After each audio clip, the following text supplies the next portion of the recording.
Welcome back. Now the editing in Dragon Anywhere works much the same as it does on the desktop. So for example, if you'll see the text that we have here, what we need to do is we need to select a certain part of the text in order to edit. So what we're going to do is we're going to turn on the mic and then we're going to select a certain part of the text. Select there are a number of voices. There are many voices. And you can see that the editing is fairly simple inside of Dragon Anywhere. Formatting is much the same. So we're going to turn on the mic again.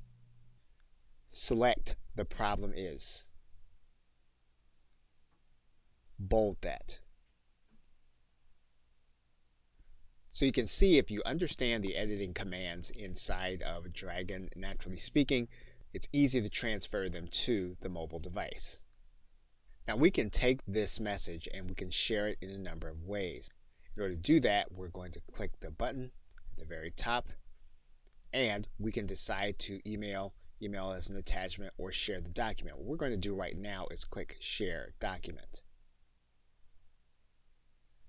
And we can share it just as if we'd share any other message. So we can decide that we want to post this message to a text message as part of our email or more applications. And we can navigate through our text in much the same way as we did in Dragon Naturally Speaking. Insert aftermarket. Online. So as you can see, Dragon Anywhere is a fully functioning way of being able to create content as well as to edit to make sure that it is right. Okay, so with that, thanks, and I will see you in another video.